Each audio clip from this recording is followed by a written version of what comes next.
Oke, kembali lagi di podcastnya Mbak Nasir. Kita ngobrol bareng lagi sama Mbak Nasir. Masih seputar asmara lagi Mbak, karena emang Mbak Nasir adalah basically-nya itu ahli di bidang ilmu pengasihan. Kali ini ada pertanyaan lagi dari klien, yaitu tentang ini Mbak. Ini agak-agak gimana ya? Gimana gitu kalau menurut saya, awam sekali kalau untuk saya. Yaitu faktor wanita lama tidak menikah. Apakah ini ada gangguan goib Mbak? Kayak gitu. Jadi dia itu lama gak menikah, terus sudah dilamar beberapa pria tapi dia tetap menolak. Untuk karir dia juga mapan juga, tapi banyak orang yang menganggap kalau dia itu terkena gangguan goib, barang-barang goib gitu Mbak. Apakah benar kayak gitu? Oh, ya bisa saja hal itu terjadi, memang ya ada benarnya. Oke. Karena tidak menutup kemungkinan kita hidup di dunia ini saling berhubungan, misal antara makhluk gaib dan juga manusia sendiri kan begitu. Oke. Jadi kalau diganggu makhluk gaib berarti murni dari makhluk gaib tersebut yang mengganggu. Oh, bukan orang lain ya? Pada si wanita tadi. Kan begitu, entah itu modusnya adalah tentang kecewa, sakit hati, pernah merasa diganggu juga makhluk halusnya itu, makhluk gaibnya, atau malah makhluk gaib ini menaruh suka, suka pada wanita tersebut.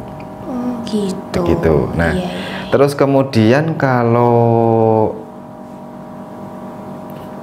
ranahnya ini adalah misal diganggu orang lain lantaran ilmu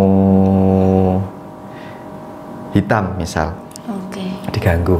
Nah, itu juga bisa karena orang yang mungkin pernah tersakiti. Kalau ini manusia maksudnya ya, terus kemudian dendam. Nah, itu ada semacam hal yang memang ketika orang merasa tersakiti, menyimpan dendam, terus kemudian ingin membalas hal itu. Jadi ada kalanya wanita yang seharusnya sudah menikah terus kemudian lama tidak menikah, itu banyak sekali faktornya. Ya, jadi benar-benar jika memang pingin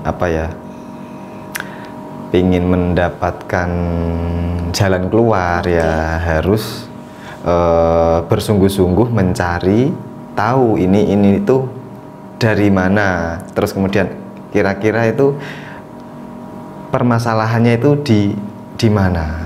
Nah, baru terus kemudian dari orang yang ahli dalam hal itu. Begitu.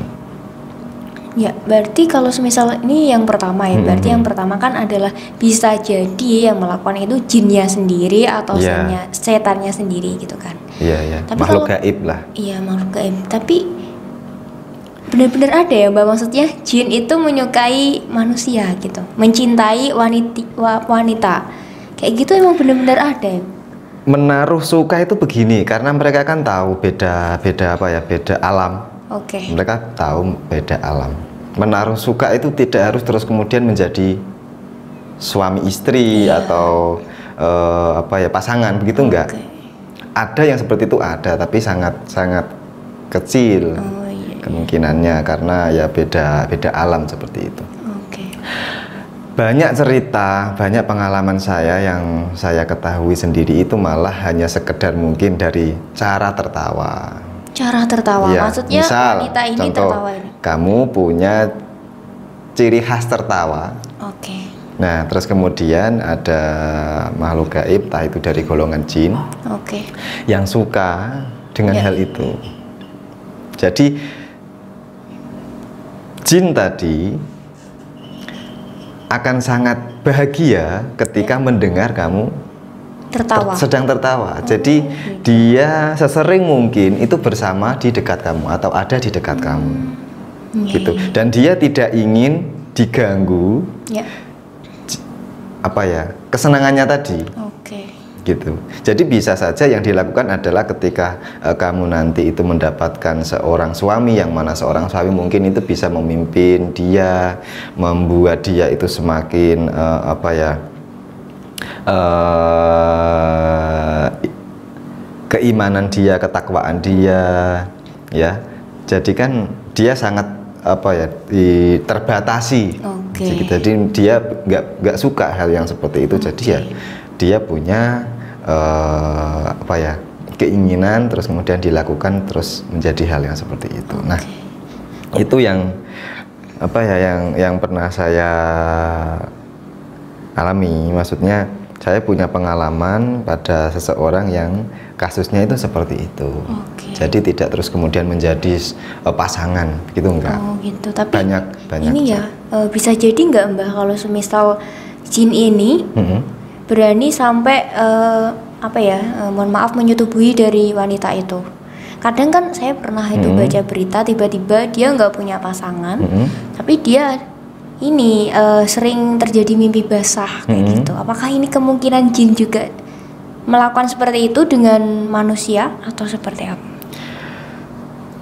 Kalau secara, maksudnya penjelasan secara ilmiah ya, itu mungkin lebih ke apa ya, halusinasi atau terbawa mimpi, pikiran-pikiran yang sebelum ini kan. Tetapi kalau memang itu dalam hal mistik, ya bisa saja hal itu benar terjadi. Jadi ada makhluk yang sebenarnya ini tidak terus kemudian yang manusia ini tidak sadar. Maksudnya mereka itu tidak menjadi korban, bukan. Ya, sama-sama. Kalau sampai seperti itu ya, kalau sampai benar-benar ada itu. Jadi ada energi atau ada pertanda-pertanda tertentu kepada orang tersebut sebelum makhluk gaib ini itu sampai terus kemudian bisa dirasakan oleh manusia. Kayak apa itu tanda-tanda? Ya seperti getaran, seperti mimpi-mimpi, seperti apa ya, ada aura panas, begitu. Ya banyak sekali kalau apa, sekedar apa ciri-ciri makhluk gaib itu akan mendatangi seseorang. Ada ciri-cirinya ya. Kalau semisal ini dialami oleh perempuan yang sudah menikah, tapi dia juga ada jin yang menyukai dia gitu kan, itu apakah mungkin ini dirasakan oleh si suami, Mbak? Maksudnya mungkin kalau sampai terjadi jin ini dalam tanda kutip menyetubuhi wanita ini, apakah si suami ini juga merasakan kalau istrinya sedang ada hubungan lain, mungkin yang barang-barang gaib kayak gitu? Kalau sampai seperti itu, ini kembali lagi masalah ketebalan ilmu spiritual dari pasangan tersebut. Jadi dari suami, dari sang istri, karena makhluk gaib itu tidak akan berani mendekati orang yang kuat imannya, begitu. Jadi mempunyai ketebalan ketakwaan sama Tuhan, ibadahnya ya semacam itu. Jadi kalau sampai seperti itu berarti ya kemungkinan besar banyak hal negatif yang dilakukan, mungkin yang pernah dilakukan oleh entah pasangan suami istri tersebut, begitu. Terus kalau cara ini mengeluarkan barang gaib itu agar kita itu terjauh dari semacam kayak gitu, ya kita berusaha dengan mendekatkan diri pada Sang Pencipta, yaitu dengan apa ya, lebih sering mendekatkan diri dengan berdoa, dengan berzikir, ya meditasi, ya semacam itu, semacam supaya kita itu, batin kita itu semakin dekat dengan Tuhan. Gitu. Oke. Selain itu ada cara lain nggak, Mbak?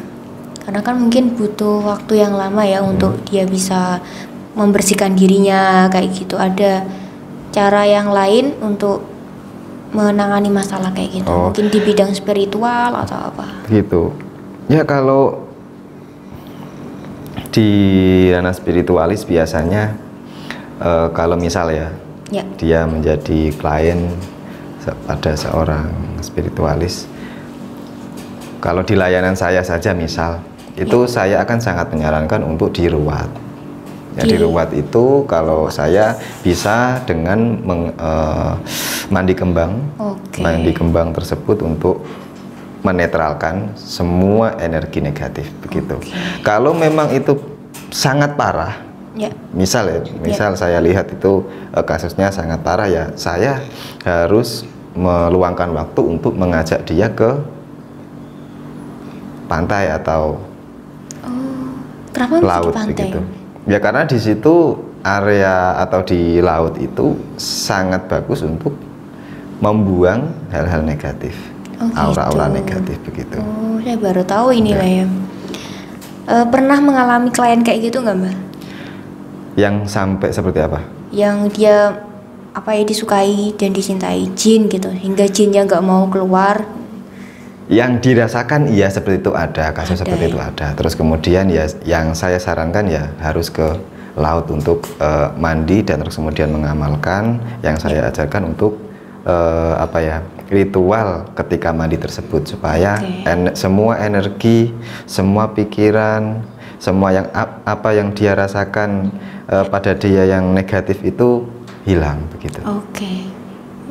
Jadi semua itu tergantung orangnya ya, maksudnya nggak mungkin juga jin langsung mencintai hingga dia berani juga mohon maaf menyetubuhi wanita itu, berarti kan ada sama-sama getaran gitu kan antara manusia dengan jin.